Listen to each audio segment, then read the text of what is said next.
Dawah Center presents The End of Music by Sheikh Kamal el Mekki. Bismillah ar-Rahman ar-Rahim. Alhamdulillah. Wassalatu wassalamu ala Rasulillah. Amma ba'd. The end of music. This is a message for our believing brothers and sisters in Iman who are afflicted with listening to music or were confused by statements of scholars who said that it was permissible. This is a message for our brothers and our sisters who listen to music and their hearts have become attached to it and their emotions were moved and they were swayed by it. But we have no doubt that they are believers who long for paradise and love Allah and want to come closer to Allah Azza wa Jal. They are our brothers and our sisters, our uncles and our parents who have been temporarily defeated by the shaitan, but we know that they insha'Allah can defeat him multiple times.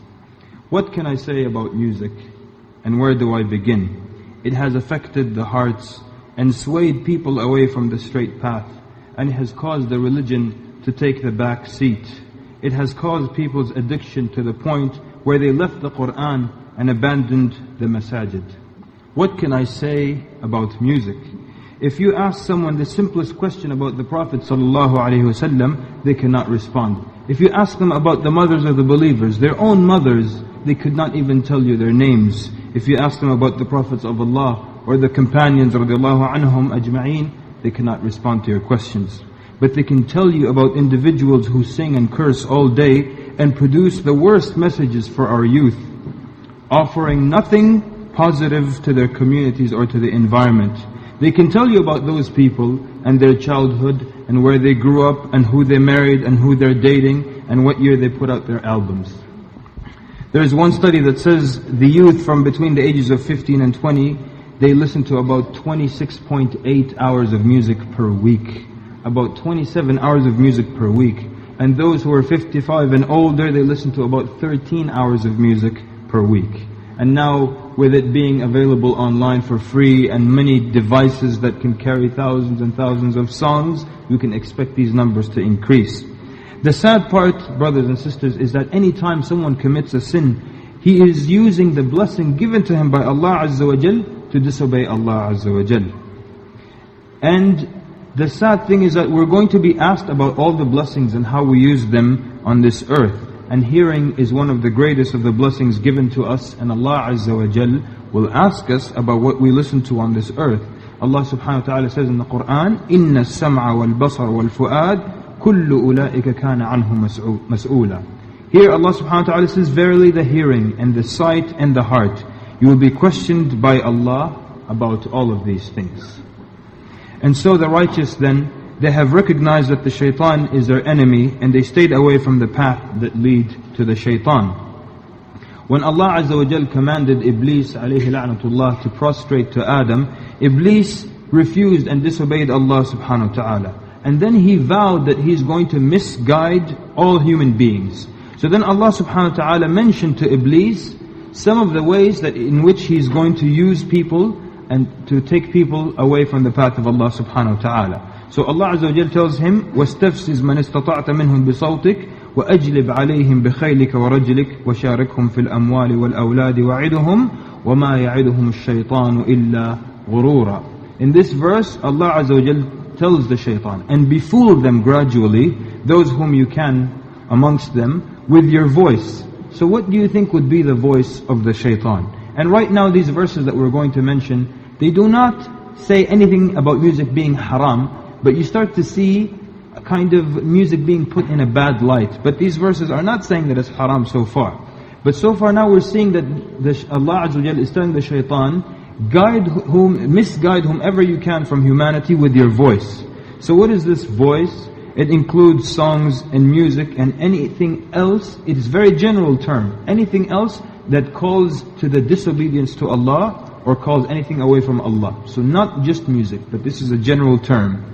And make assaults on them with your cavalry and infantry. And this also includes when someone is walking with their own feet to something that is haram or something that's prohibited. And share with them wealth and children. Wealth meaning tempt them to earn their money in illegal and haram ways. And their children by getting people to try to commit illegal or illicit sexual activity, and make promises to them, but shaitan promises them nothing but deceit. So we're still not saying or showing ayat or evidences that it's haram, but we're starting to show that it's one of the tools of the shaitan. And before we get to the sayings of the Sahaba radiallahu anhum, and the evidence from the Quran and the Sunnah, and the great scholars and the Imams, we want to look at some logical evidence that will tell you there is probably something wrong with music and that it's probably not halal. Just from looking at it from a distance and analyzing it, we're going to see that it's something that's not surrounded with good, and it's probably something that's not halal. Because I believe that every good Muslim knows deep down in their heart that music is haram.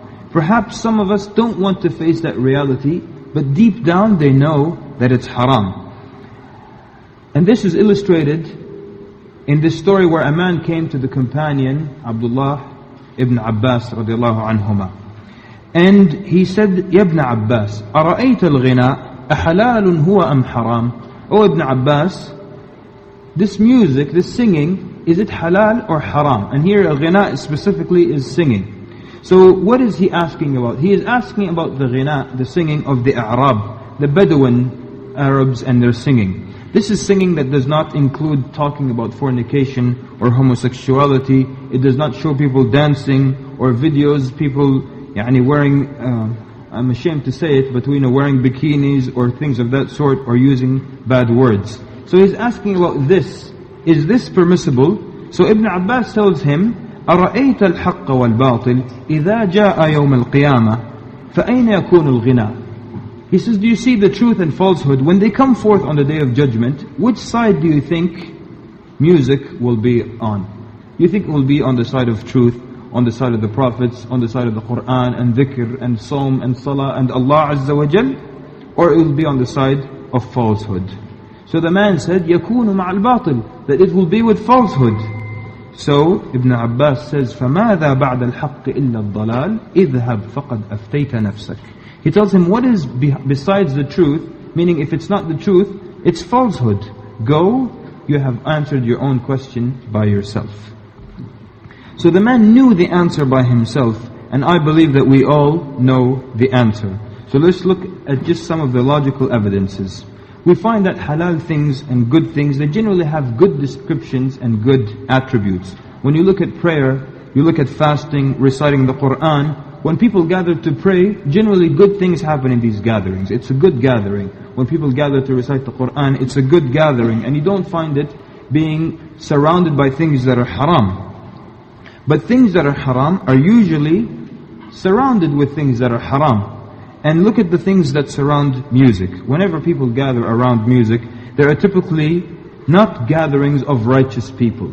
You don't typically see the imam of the masjid in that gathering, and the mashayikh and the mufti of the city. You don't find righteous people typically.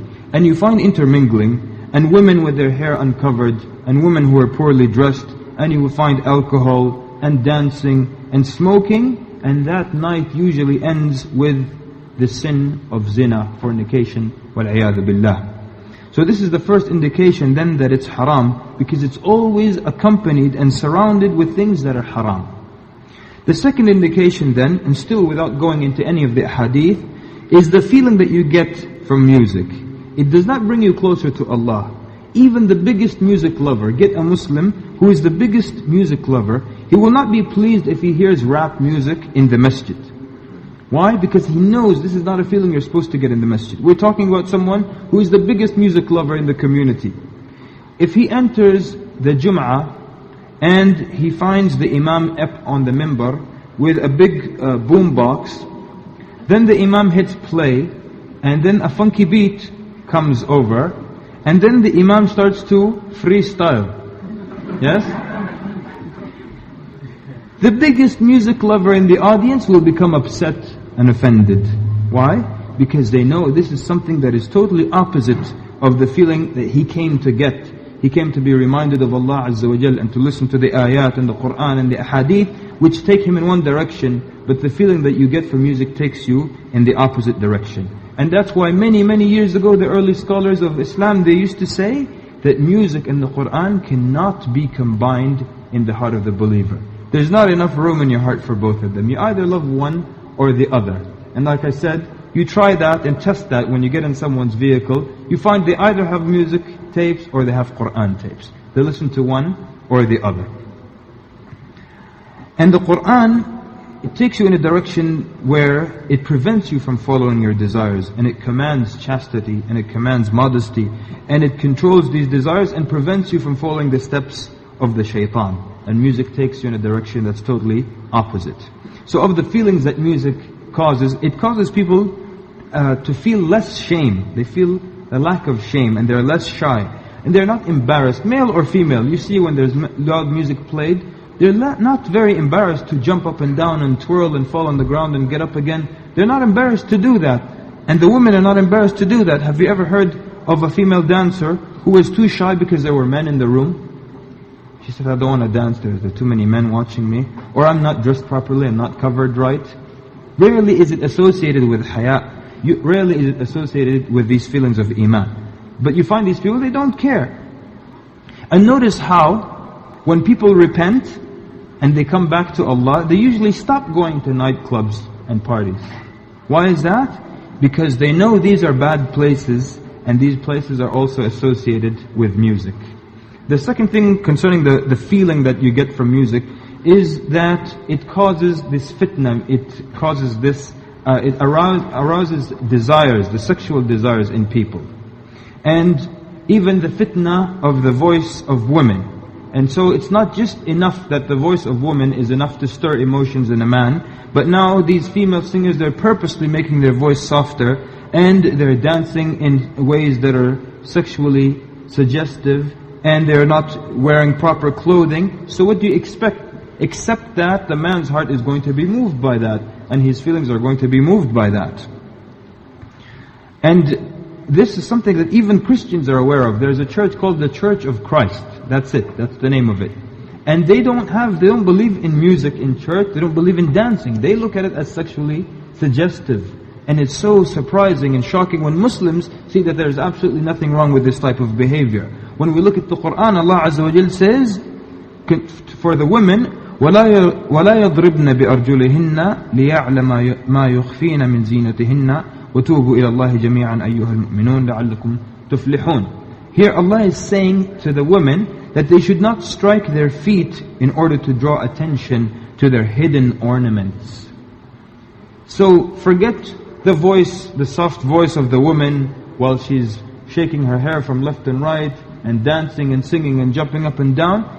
Allah is forbidding the Muslim women who are covered from head to toe to not strike their feet in a loud way on the ground, so that their ankle bracelets and whatever ornaments they're wearing will shake and make that sound, and men will just know. They will not see anything, they will just know that this woman is adorned with these things.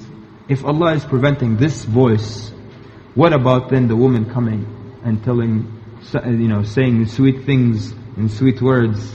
Yeah? So, the music also then, the effects of it can move you in various ways. There was an Arab musician, his name was Al-Farabi. This is from the early Muslims or from the past generations. And it is said that he would play his instrument and sing in a certain way, and the listeners would cry. And then he would play and sing in a certain way, and then the people would laugh. And then he would play and sing in a certain way, and the people would sleep, and then he would walk out. So do not tell me that it does not affect people's behavior or how they act. And on a final note on the feelings, which is better for you and brings you closer to Allah subhanahu wa ta'ala and is better for your heart and strengthens your iman? Definitely it's the Quran, and it's not listening to something like music.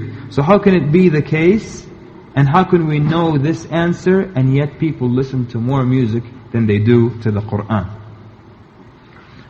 What about then the message that you get from songs? And now here specifically I'm talking about things that you hear, like the MTV type of mainstream pop culture music, and even, if you want to consider the music that's played in the Muslim lands generally. We're not talking about nasheeds that calling you to Allah. We're talking about the things that the majority of young men and women listen to. Predominantly this type of music that they listen to. What are the messages that come out of that? Have you ever heard one of these singers warning from alcohol, or calling people to hijab, or calling to righteousness? But they sing about zina. And when they sing about love, are they talking about a man loving his wife? They're always talking about a love that is forbidden. And this is from Isha'at al-Fahisha. Allah Azza wa Jalla says in the Quran, إِنَّ الَّذِينَ يُحِبُّونَ أَن تَشِيعَ الْفَاحِشَةَ فِي الَّذِينَ آمَنُوا لَهُمْ عَذَابٌ أَلِيمٌ فِي الدُّنْيَا وَالْآخِرَةِ. Here Allah Azza wa Jalla is saying, those who love to see scandal published or broadcast amongst the believers will have grievous penalty or punishment in this life and the next. So again, let's think about what this ayah is saying. Allah Azza wa Jalla is saying, those who would love, not those who do it, not those who are pushing for it, those who would love for the evil deeds to spread, they're the ones getting this punishment. And they just wanted to see that. Not those who are actively involved. So what are these messages from these songs telling us? And for that reason, Abdullah ibn Mas'ud, the companion radiallahu anhu, he used to say, Al-ghina ruqyatu zina. What does it mean, ruqyatu zina? It means it is the way and the facilitator of fornication, of zina. And this is him speaking about the songs and the music in his time, when a servant girl would sing and she would not dance and she would not do it publicly and she would not call to fornication nor talk about it. But yet it is called ruqyatu zina. It is mentioned by the scholar Ibn Qudama. He mentioned in At-Tawabin that a righteous man passed by a house and he heard a woman singing inside.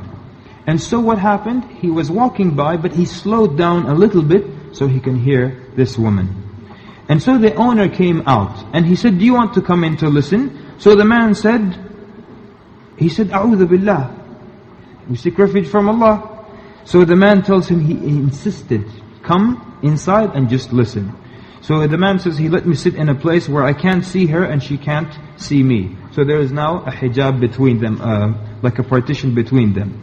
So then the man entered and she sang for him and she beautified her voice and she softened her voice and she used the weapon of the shaitan. So then the owner of the house tells him, would you like me to remove the sitr, the partition between you and her? So the man said no, because he was a righteous man. So he insisted until he removed the partition, until he saw her, and so he combined the fitna of hearing and the fitna of seeing. And that continued until he was completely overtaken with her. And so this righteous man then would come every day to listen to her. Until one day she told him, Wallahi, I love you. So he said, I couldn't keep a straight face there. She said, Wallahi, I love you. So he said, and I also love you. You see? And she called him to zina. And she said, what would prevent you? The place is empty. And he was shaken. And he said, Bala. He said, yes, the place is empty. وَلَكِنِّي لَا آمَنْ أَنْ أُفَاجَأُ بِالْقَضَاءِ. And I do not feel safe that I would not be surprised with the qada of Allah, the decree of Allah, that I might die right now. ثُمَّ بِجَمْرٍ كَالْغَضَى ثُمَّ بِصِيَاطٍ وَزَقُّومٍ وَتَهْوِيلٍ وَرُجُومٍ. So he starts to mention the punishments of the Day of Judgment. He says, I'm not sure that won't happen to me. And he went away weeping and he never returned. But look at how the shaitan almost destroyed this man. And how many young men have become attached to female singers, and when they hear their voices or see their pictures, their hearts begin to race. And how many young women have posters of men in their pictures in their bedrooms and in their rooms. And so we see the effect of singing on women in particular. Yazid ibn al-Walid, he used to say, Ya Bani Umayyah, he's giving advice to Bani Umayyah, إِيَّاكُمْ وَالْغِنَى فَإِنَّهُ يُذْهِبُ الْحَيَاءَ وَيَزِيدُ الشَّهْوَةَ ويهدم المروءة وإنه لينوب عن الخمر ويفعل ما يفعله السكر فإن كنتم لا بد فاعلين فجنبوه النساء فإن الغنى أداعية الزنا. So he's saying, O Bani Umayyah, إياكم والغنى, stay away from singing, because it will take the modesty, the shyness away from people, and it will increase the desires of the lusts of people. وَيَهْدِمُ الْمُرُوءَةِ, will take away like the manlyhood of people. وَإِنَّهُ لَيَنُوبُ عَنِ الْخَمْرِ, like it can replace it can take the place of khamr, of alcohol, meaning it can cause this kind of intoxication in the mind. وَيَفْعَلُ مَا يَفْعَلُهُ السُّكُرُ, and it can do what alcohol can do to people. فَإِن كُنْتُمْ لَا بُدَّ فَاعِلِينَ, if you're really going to do it, there's no other way, فَجَنِّبُوهُ النِّسَاء, then keep it away from women. At least go and do not let the women hear this. فَإِنَّ الْغِنَاءَ دَاعِيَةُ الزِّنَا, singing, this is one of the callers to fornication. Also the Khalifa Sulaiman ibn Abdul Malik, he heard someone singing. So he was upset. He heard someone singing at night. So in the morning he had the person or these singers gathered and they brought them to him. So he tells them, إِنَّ الْفَرَسَ لَيَصْحَلْ فَتَسْتَوْدِقُ لَهُ الرَّمَكَ, that meaning that when the male horse makes his sound, the female horse prepares to mate. وَإِنَّ الْفَحْلَ لَيَهْدِرْ فَتَضَّعُ لَهُ النَّاقَةِ, and the camel also, he makes the sound and the she-camel gets ready for him. وَإِنَّ التَّيْسَ لَيَنِبْ فَتَسْتَحْرِمُ لَهُ الْعَنْزِ, and the same thing also with the sheep or the goat. The male goat makes the sound and the female also gets prepared for him. وَإِنَّ الرَّجُلُ لَيَتَغَنَّى فَتَشْتَاقُ لَهُ الْمَرْأَةِ, and the man would sing and then the woman would long for him. And then he ordered them to be taken away from the area. But actually, he first ordered them to be punished most severely. And Umar ibn Abdul Aziz, the scholar, was there and he told them that is not like a prescribed punishment. So he had them only sent away to another area. This is the effect that male singers can have on the women. He had a very nice voice and he would recite poetry in a very nice rhythmic and melodious way. And this would also help the camels as they would travel. And it would make for the camels, it would make them easier for them, this beat, this rhythm that they would walk to. The Prophet ﷺ told Anjasha just to begin to make these, like this singing or this recitation. And it was a very nice voice. And then the Prophet ﷺ feared for the women at the end of the caravan. So he said, Ya Anjasha, رويدك يا أنجشة رفقا بالقوارير. He said, Ya Anjasha, it's time to stop. It's enough now, out of fear for al-qawarir, which are glass bottles. But he likened the women to that because they're delicate. So why did the Prophet ﷺ stop him? Because it would have a bad effect on the hearts of women when they hear this man with the beautiful voice. Because it affects people like that. Also there was a man, his name was Ma'mar ibn al-Muthanna. He narrates about the poet Al-Hutay'a, his name was. And he was traveling with his daughters and he came near to a people from Bani Kalb, the tribe of Bani Kalb. So they feared that he would dislike something he sees from them and he might attack them with his poetry. So this man Al-Hutay'a, he was known for attacking people with his words and his poetry. And if he attacked you, it became popular and it was kind of recorded against you. And he was so famous for this that one day he found nobody to attack. He attacked his own mother in his poetry. And it gets worse than that. One day he really wanted to attack somebody. He couldn't find anybody. So he looked in the mirror and saw the reflection of his face and started to write poetry cursing his own face. So you can imagine now why they were so afraid of this man. So they came to him and they said, tell us what you like so we can do it, and what you hate so we can stay away from it. We don't want to make you upset. So this man, he said to them, do not, لا تأتوني كثيرا فتملوني, so do not visit me too much, you will get bored of me. ولا تسمعوني أغاني شبيباتكم فإن الغنى رقية الزنا. He said, do not let me hear the songs of your young men and women, because singing is one of the facilitators to zina. And what he meant was, I have my daughter with me on this trip and I would not like her to hear that. And I'm not going to read you the examples of lyrics from contemporary music today, or from hip-hop or rap, whatever they call you. The reason I'm not going to do that is I'm too ashamed to do that. Because they really talk about extremely filthy things and bad words left and right. And even if there were no sisters in the room, I would be too ashamed to recite to you some of the lyrics that are being said in today's music. But the people know, a lot of people are very familiar with the explicit type of music and the themes that they're talking about. And as we mentioned, they're never righteous things. It's always the worst of behavior that they're calling you to. So then what about, now we discussed the message, so what about the writers of this message? What is the message that the writers of musical lyrics are trying to get across to you? What are they writing about? And who writes these words? Are they scholars, upstanding individuals, righteous men and women?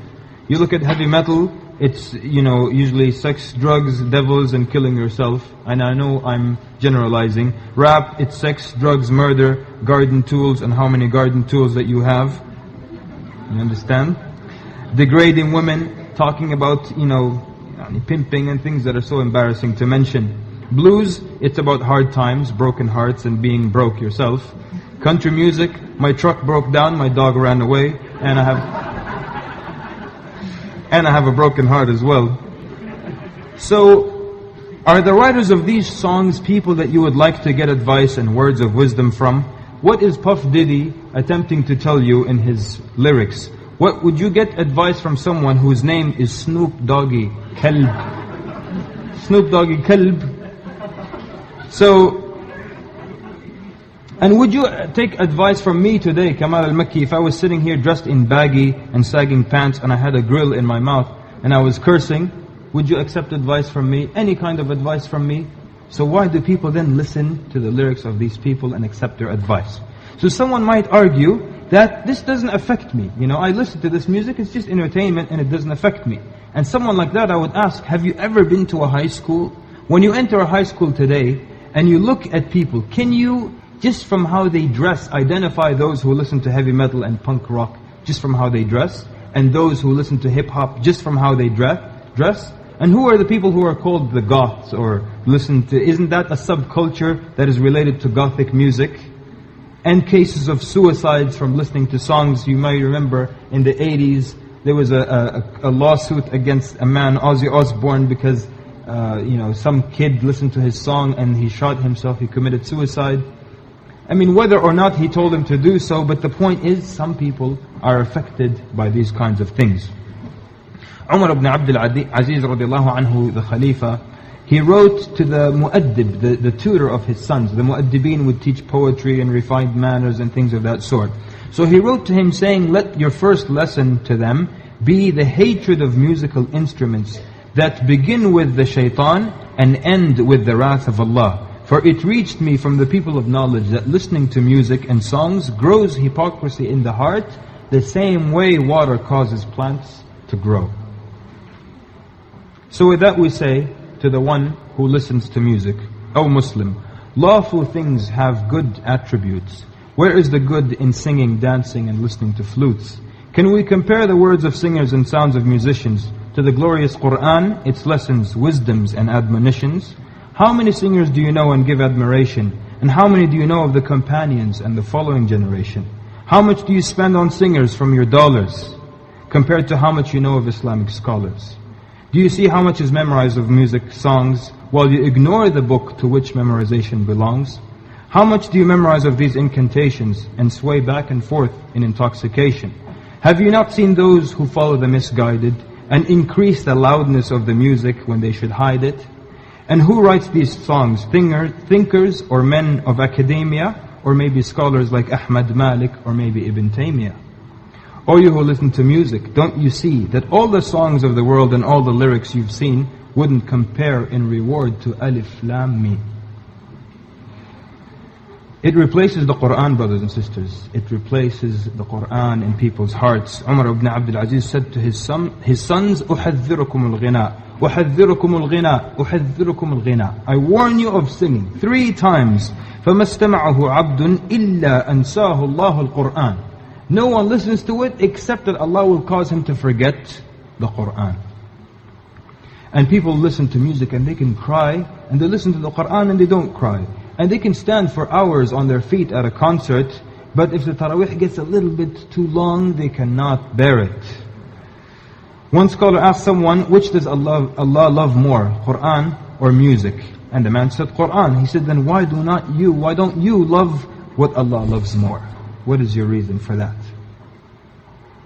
There's a question from the greatest website in the world. Anyone know what that is? islamqa.com. You've heard that before, huh? Look at this question. I'm not going to read the answer or anything, but just look at the way this person framed this question. He said, I'm a person who believes in the existence of Allah. No matter how far I stray from Allah, I turn back to Him with humbleness. But I listen to classical music, and I think that it is the best thing in my life. It does not provoke desire. Rather, it helps me review myself and my mistakes. I feel that Islam is a backward religion when I hear those who say that all kinds of music are haram. Just look at this question. And the Shaykh tells him, you said it's the best thing in your life, and you didn't mention Allah, and you didn't mention the Quran, and you didn't say Islam was the best thing in your life.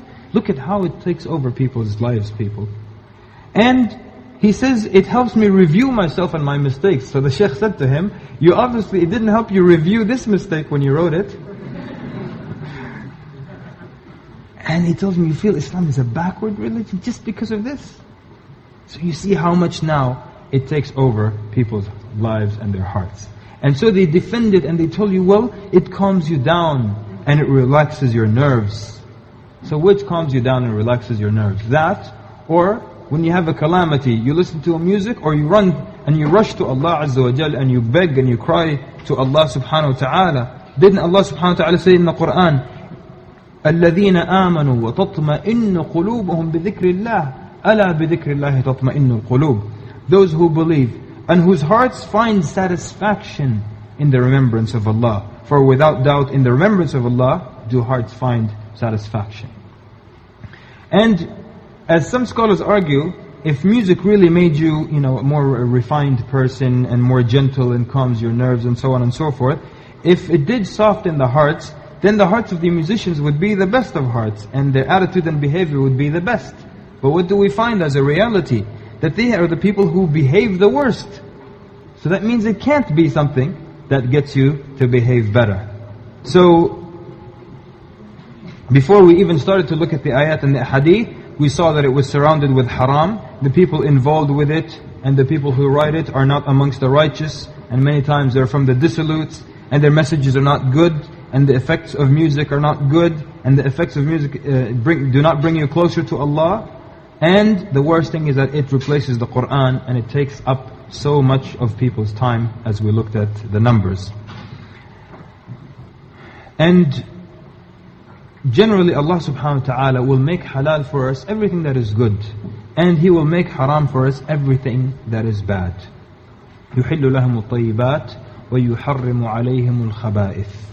And so you'll find anything that is khabith, anything that is bad or impure, will be at some point or another prohibited or disliked in Islam. And so under this ayah you can easily put something like cigarettes. No one will say, cigarettes are from the tayyibat. They're definitely from the khaba'ith. And so they would fall under this ayah. The Prophet ﷺ said in a hadith in Sahih al-Bukhari, and it is a Sahih hadith. He said, there will be amongst my ummah people who permit لَيْكُنَنَّ مِنْ أُمَّتِي أَقْوَامٌ يَسْتَحِلُّونَ الْحِرَى وَالْحَرِيرَ وَالْخَمْرَ وَالْمَعَازِفِ. There will be people from my ummah who permit 4 things. يَسْتَحِلُّونَ means literally they make halal. Al-hira, which is adultery or fornication, and silk, and alcohol, and musical instruments. This is a Sahih hadith in the book of Bukhari. So the first thing is the Prophet ﷺ said, يَسْتَحِلُّونَ, which means they make halal. Which means that the things he's about to mention, they're all haram. Otherwise he wouldn't say they make it halal, if it was already halal. And the word used in the hadith is ma'azif, which literally means musical instruments. And this includes, it's a general term, and includes all kinds of musical instruments. And as with the ayat that we heard, وَمِنَ النَّاسِ مَنْ يَشْتَرِي لَهْوَ الْحَدِيثِ لِيُضِلَّ بِهِ عَنْ سَبِيلِ اللَّهِ بِغَيْرِ عِلْمٍ وَيَتَّخِذُهَا هُزُوًا. And Allah Azza wa Jalla is saying, and of mankind is he who purchases idle talk, to mislead people from the path of Allah without knowledge. And so, by way of mockery, for such there will be a humiliating torment. This is in Surah Luqman. So here in this verse then, it is not a clear indication that music is haram. But again, it's being mentioned in a bad light in the Quran. But then we see how the companions and the early Muslims and the scholars of Islam understood this word lahw al-hadith, which could be idle talk. So the majority of the mufassirin, they say that lahw al-hadith in this verse refers to singing. And another group said that it is every kind of sound dealing with entertainment, and which includes flutes and stringed instruments and so on. And in Tafsir al-Tabari, the scholar of the Ummah, Abdullah ibn Abbas, says that this means singing. And Mujahid, rahimahullah, also says this means playing the drum, the tabl. And Al-Hasan al-Basri said that this ayah was revealed concerning singing and musical instruments. So these are all great scholars, and this is how they understood this verse. And one of the more recent scholars, As-Sa'di rahimahullah, said that this includes all manner of haram speech. So we're starting to see in summary that either it refers to just singing and music, or any false thing that leads you away from Allah subhanahu wa ta'ala, including lying, backbiting, or including music and singing. But of the other scholars also, Ibn Qayyim said the interpretation of the Sahaba, the companions and the generation after them, that lahw al-hadith refers to singing is sufficient, he's saying. And Ibn Mas'ud radiallahu anhu was asked, what does it mean lahw al-hadith? And he swore by Allah, وَالَّذِي لَا إِلَهَ إِلَّا هُوَ إِنَّهُ الْغِنَى. 3 times, وَالَّذِي لَا إِلَهَ إِلَّا هُوَ إِنَّهُ الْغِنَى وَالَّذِي لَا إِلَهَ إِلَّا هُوَ إِنَّهُ الْغِنَى. And this is Abdullah ibn Mas'ud, who says that I took 30 surah fresh from the mouth of the Prophet sallallahu alaihi wasallam. And he has spoken the truth even if he does not swear to us and repeat it 3 times. And it was also related or narrated that with a sahih isnad chain of narration, that Ibn Umar also said that this ayah is referring to singing. So whether or not you want to argue that this ayah now is saying it's haram or not, it's just mentioning it in a bad light, we find that the majority of the mufassirin and the early Muslims and the companions of the Prophet ﷺ are saying that this is talking about music. And so look at the names that the Muslims had for music. They didn't call it musiqa as they do now in Arabic. They didn't call it art and all these fancy names that we give it. These are the names that Muslims used to refer to music. They would call it al-lahu, al-laghu, al-batil, al-zur, al-muka', al-tasdiya, ruqyatu al-zina, Qur'an al-shaytan, منبت النفاق في القلب, الصوت الأحمق, الصوت الفاجر, صوت الشيطان, مزمور الشيطان, and السمود. They would call it vain talk, falsehood, the facilitator of fornication, the way of fornication, the Qur'an of the shaitan, the flute of the shaitan, the sound of the shaitan, the immoral sound. These were the names that people had for music. And when you look at what people used to call something, it gives you an indication of how they felt about it when it was first introduced to them. For example, now, in a lot of Arabs, they refer to the singer as a fannan. Fannan is a singer. The word fannan, literally, it refers to a donkey. It's a donkey that is striped, which is like a zebra. So that means when the Muslims started to see all these singers, they gave them a name that was befitting, and they called them donkeys. Also, like the theater in Arabic is referred to as the masrah. The theater is called the masrah. Masrah is a place where the animals like gather and eat and relieve themselves and things of that sort. That means also when the righteous Muslims first saw people on stage and acting silly, they said, well, these people are acting like animals, and they called the theater, the stage, the masrah, where the animals fool around. And also you find the early Muslims used to call male singers, the male singer was called the mukhannaf. This is someone who is an effeminate type of man. Someone who, is, flaky. The Prophet ﷺ said 2 sounds are accursed in this world and the next. A sound of musical instruments in a time of happiness, and a sound of wailing during a calamity. And we're going to look at some of these ahadith more in the next talk, inshaAllah. Also Allah subhanahu wa ta'ala mentions وَالَّذِينَ لَا يَشْهَدُونَ الزُّورِ وَإِذَا مَرُّوا بِاللَّغْوِ مَرُّوا كِرَامًا. And those who do not witness the falsehood, and if they pass by some evil talk or evil play, they pass by it with dignity, meaning it does not affect them. So Muhammad ibn al-Hanafiyyah, and who can tell us who is Muhammad ibn al-Hanafiyyah? Naam. The son of Ali radiallahu anhu, and he was not his son from Fatima, so he was referred to as Ibn al-Hanafiyyah. He was asked, what is az-zur that we just mentioned in this verse? He said, إِنَّهُ الْغِنَى لِأَنَّهُ يَمِيلُ بِكَ عَنْ ذِكْرِ اللَّهِ. He said it's singing because it diverts you away from the mention of Allah subhanahu wa ta'ala.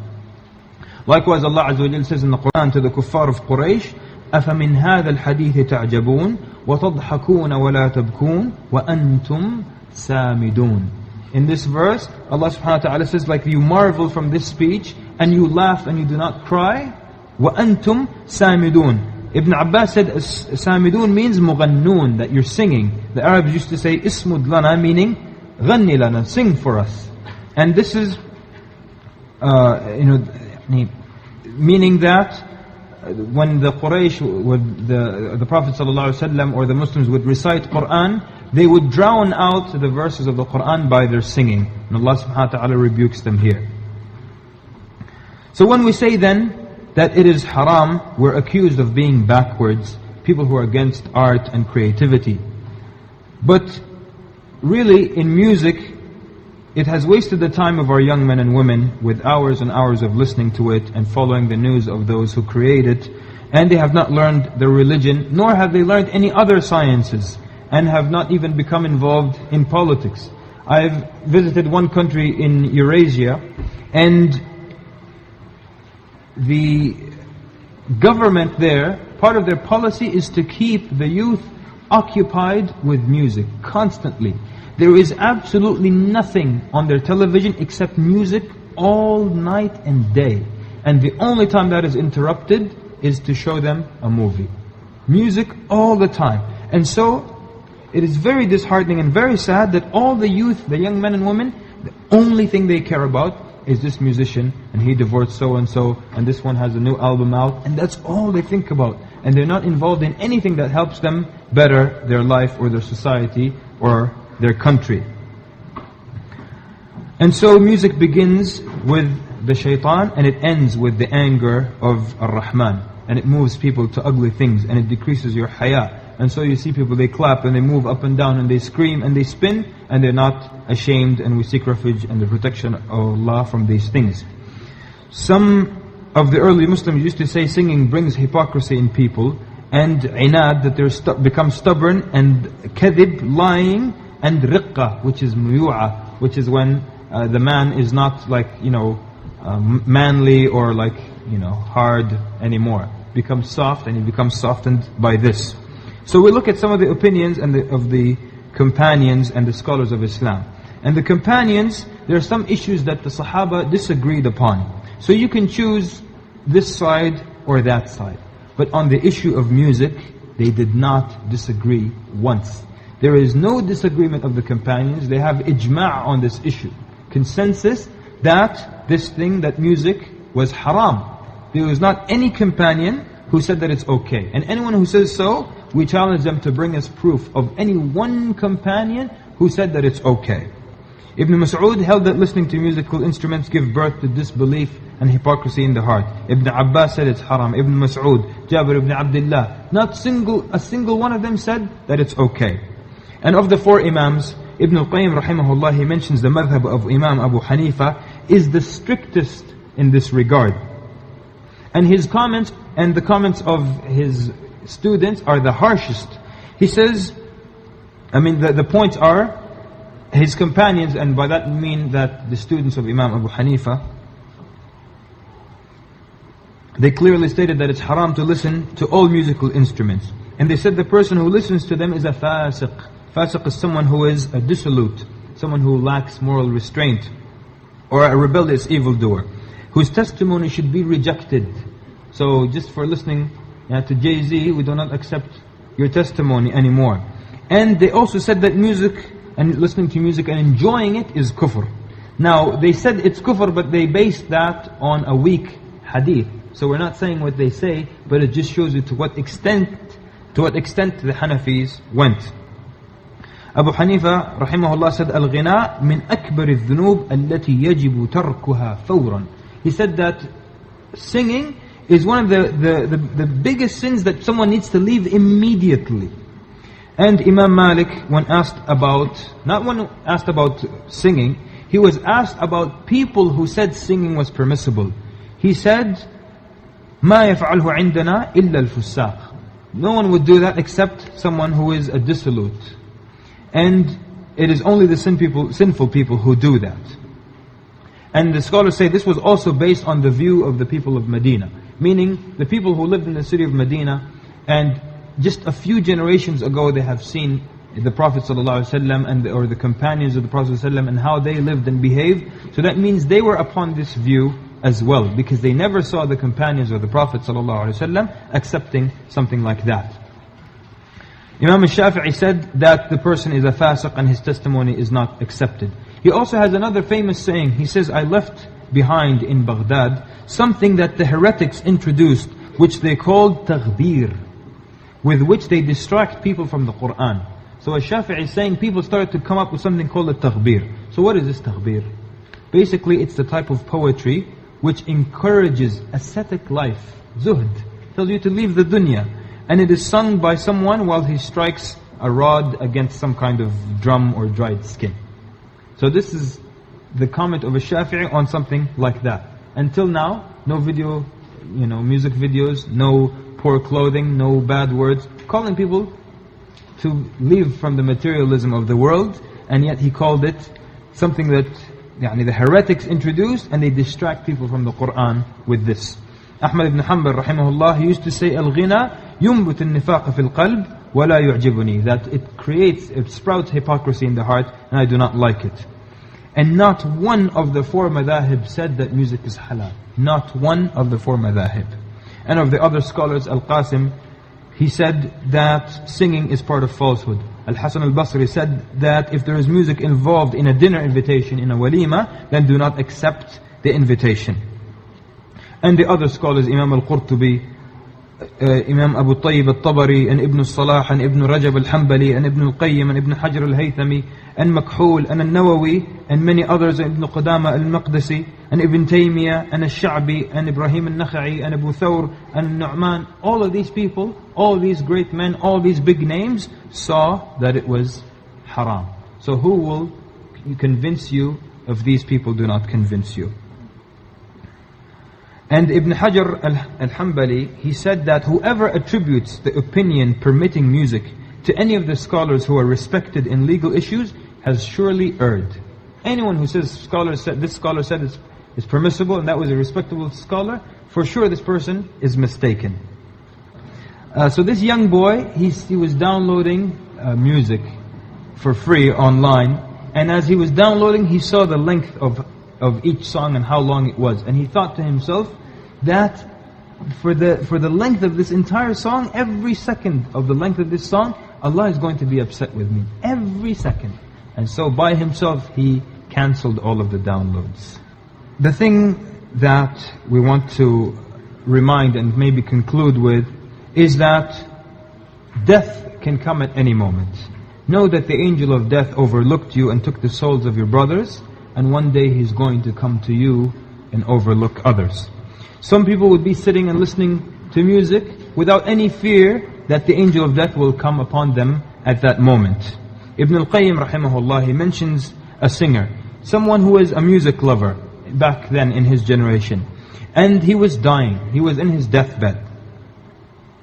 So they told him, say La ilaha illallah, and he started to repeat songs. They told him La ilaha illallah, and he kept singing. And when he couldn't say the words to the songs anymore, he began to make sounds, and he would say tintana, tintana, the rhythm with his mouth, until the soul left his body. He was not able to say La ilaha illallah. And in our times today, there is a story told by, in one of the Muslim countries, people who are like doing motorist assistance in the highways in a Muslim country. He says, I got used to seeing horrible things and injured people along the roads. One day we were making our rounds, and we heard a sound, a horrible sound of two cars that had collided. So we rushed to the area, and we found two cars that were in a head-on collision and were utterly destroyed. We rushed to assist the people, and it was indescribable. In the first car, there were two young men, and they were in a very bad state. He says, we took them out as they began to scream from the pain. And we rushed to the other car, and we found the driver had died.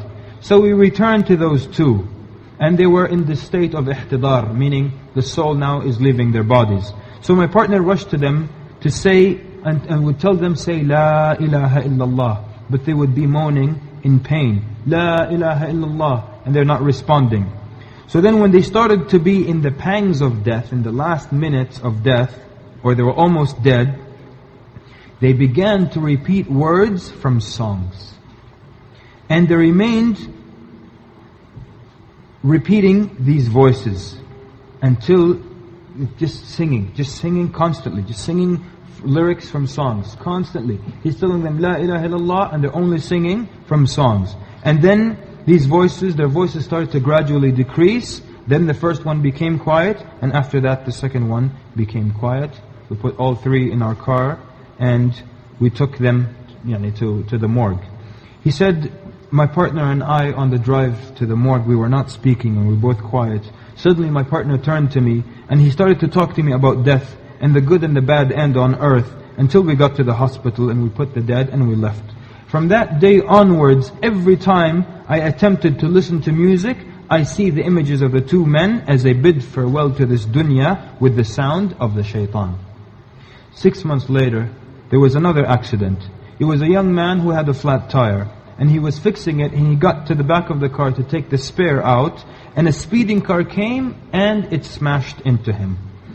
So I quickly went with another one of my co-workers, and the young man was on the ground, and he had signs of righteousness on him, but his body was destroyed from the collision. We put him in the car. On our way, I said to myself, I will do as my other friend did, and I will get him to say the shahada. And then he started to make sounds that we couldn't figure out. So we were rushing to the hospital. Then his speech began to become clearer.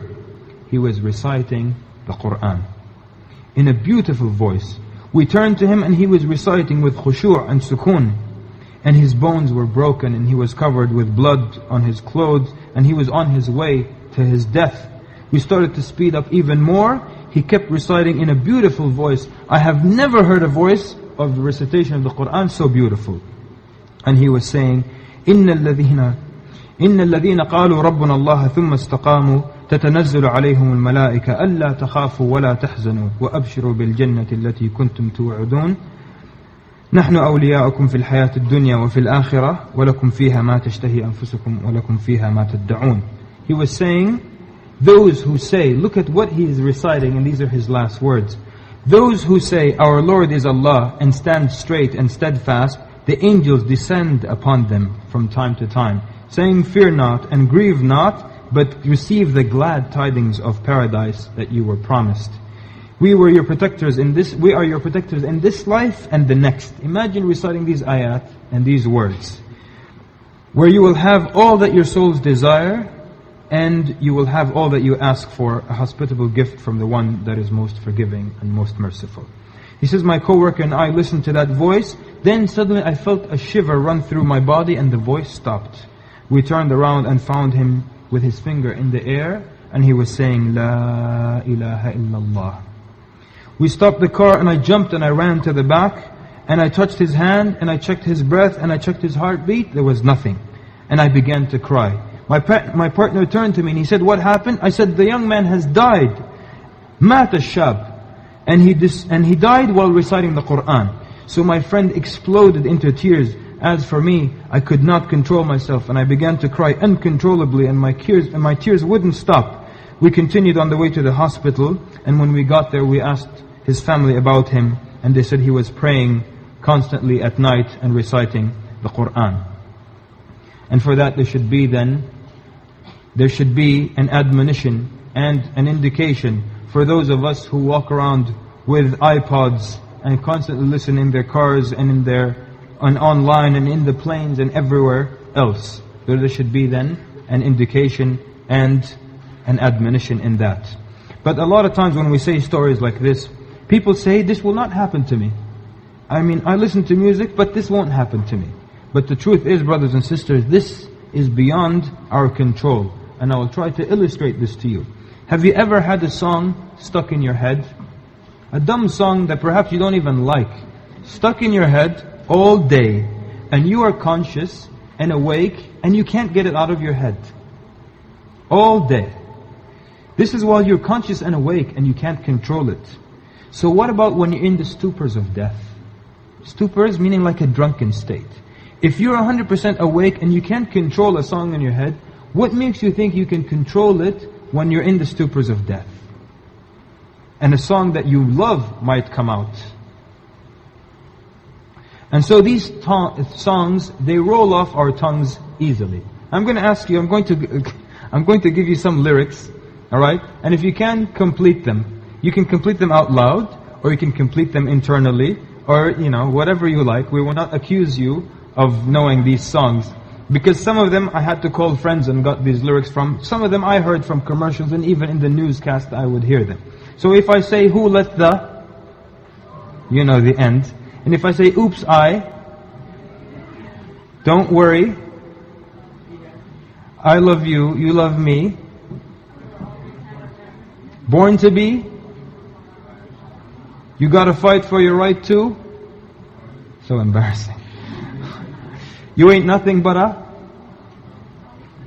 ain't no mountain, I believe I can, you say I'm a dreamer, but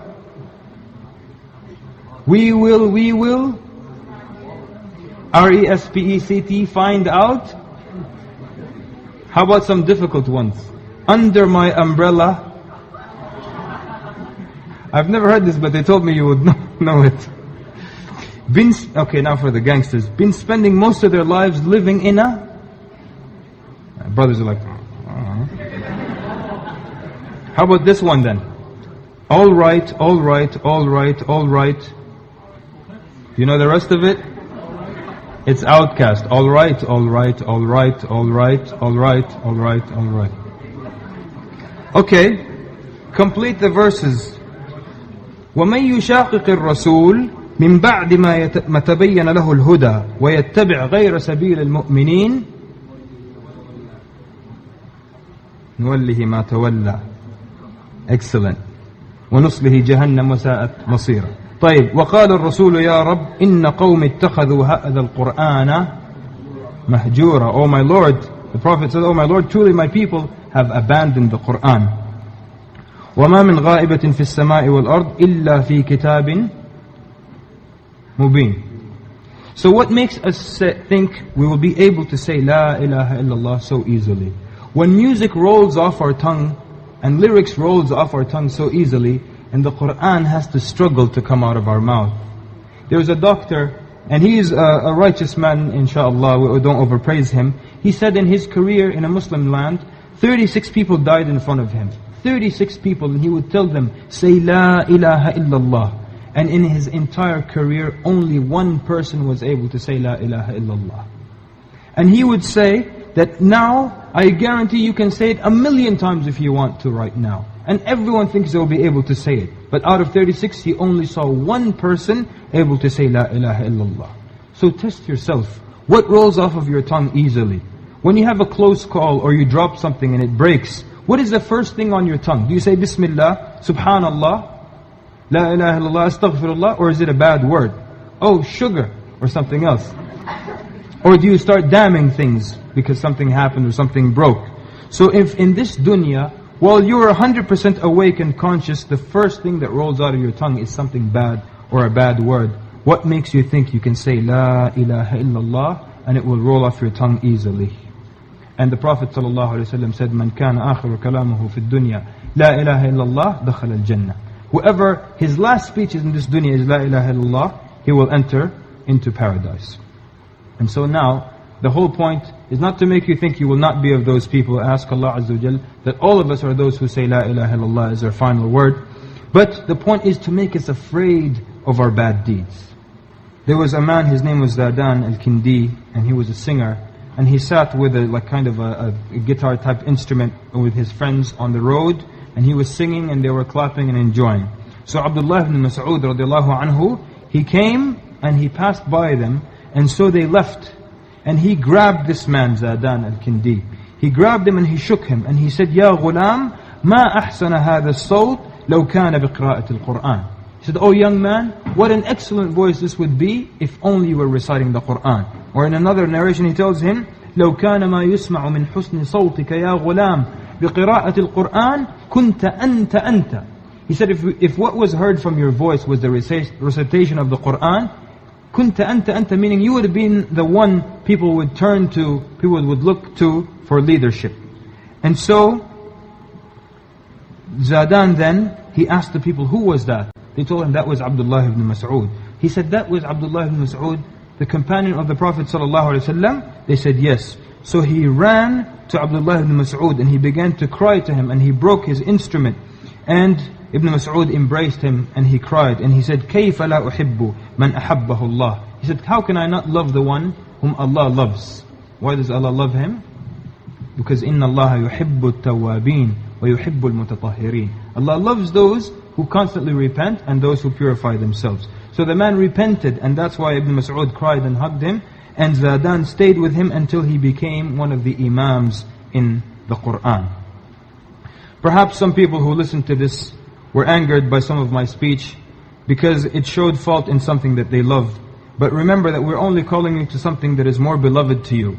We're calling you to Allah subhanahu wa ta'ala, to the speech of Allah and to the Qur'an. And no one is offended when he is called to something that is greater. So if you're about to eat a meal and someone invites you to a meal that you love more, you do not become offended. And so that's what we're doing. We're calling people and we're sure that they love Allah more and that they love the Qur'an more. We want people to take the position of Imam Malik when he was a young boy and he wanted to become a singer and his mother moved him towards knowledge and now he's one of the Imams of the Ummah.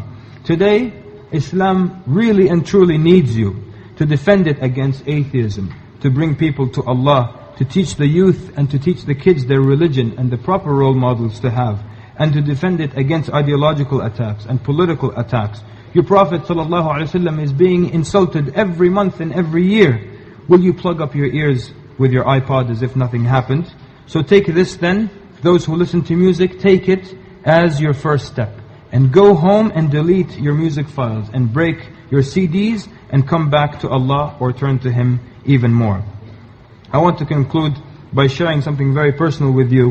When I used to listen to music and I used to attempt to learn to play guitar, and then I heard that music was haram, but I didn't want to believe it.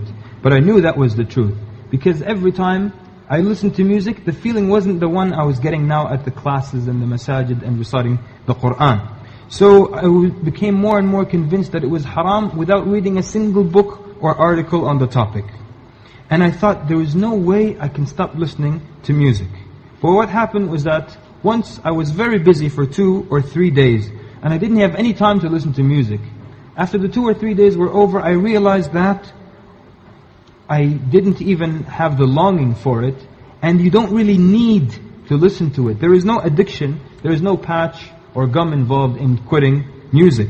I just stopped listening to it, and there was no shaking or anything of that sort. So, it's not that difficult to stop yourself. And one of my family members, I have 2 brothers and 2 sisters, and they don't want me to disclose which one. But one of my family members was still continuing to listen to music. And so he or she said that one day they saw a ru'ya, a dream, in which the Prophet ﷺ visited us in our house. And the person, this family member said, I was very excited when I came to know that the Prophet ﷺ is in the rooms in one of our house. And he was talking to you, meaning me, and my mother. We were with the Prophet ﷺ and talking to him. And we're from Sudan, so in Sudan when a guest comes, you bring a tray and you pour some Pepsi and you bring it to the guest. So she said, I went to get Pepsi for the Prophet ﷺ. And when he went to take, so now I'll throw you off. When he went to take the drink, the person stopped by the bathroom. And in the bathroom, they felt that there was something there. The person felt that there was something in the bathroom. He found a baby boy sitting in the bathtub. And he was very cute. And he was singing a song in Arabic. أَبْعِدْ مِنِّي الْوَلَدْ دَهْ حَيْجَنِّنِّي الْوَلَدْ دَهْ. Take this little boy away from me. This little boy is going to drive me crazy. The person says, I looked at him and then I remembered that I have to take the Pepsi. But I was delayed in looking at this boy. And when I got to the room, the Prophet ﷺ was gone, but there was a very strong, beautiful odor in the room. The person says, I woke up very happy, And days later, I kept thinking about it, and I started to think about the lyrics of the song. And I realized that the child was adorable, and it was alluring, and it was singing, and it made me miss the visit of the Prophet ﷺ. So it diverted me from the Prophet ﷺ. I was diverted from the Prophet ﷺ because of singing, to the point that I didn't even see him, and didn't show him the hospitality of offering the drink to the guest, and all was left was the scent of the Prophet ﷺ. I will conclude with the verse of the Quran. Allah subhanahu wa ta'ala says, وَاللَّهُ يُرِيدُ أَن يَتُوبَ عَلَيْكُمْ وَيُرِيدُ الَّذِينَ يَتَّبِعُونَ الشَّهَوَاتِ أَن تَمِيلُوا مَيْلًا عَظِيمًا. Allah subhanahu wa ta'ala wish for you to turn. We wish for you to turn to Him, and He wished that He would forgive you. But those who follow their lusts and desires want you to turn away from Allah a great deal. With that, I ask Allah Azza wa Jal, and He is Ar-Rahman Ar-Rahim, to reward those who put this event together and who will help distribute this lecture. And I would like to thank you also for being patient. We ask Allah subhanahu wa ta'ala to accept the sincere repentance of all the believers who hear this talk and decide to leave the haram. Ya Allah, we ask you to give them strength and bring them closer to you and make them from those whom you love. We ask Allah subhanahu wa ta'ala that He gives us a good end on this earth, and that He makes the last thing we say in this dunya, La ilaha illallah, and to make the best day the day when we meet Him, while He is pleased with us, and He enters us into Jannah while He is pleased with us. We ask Allah subhanahu wa ta'ala to show us the truth as clear truth and make us follow it, and show us the falsehood as clear falsehood and help us abstain from it. I would like to thank you for being an attentive audience, and I apologize for going so much over. Thank you for being patient, and I ask Allah to make us of those who hear this speech and follow the best of it and the best of what was said. My apologies if I used any phrases that were hurtful or inappropriate. وصلى الله وبارك على محمد وعلى آله وصحبه أجمعين. والسلام عليكم ورحمة الله وبركاته.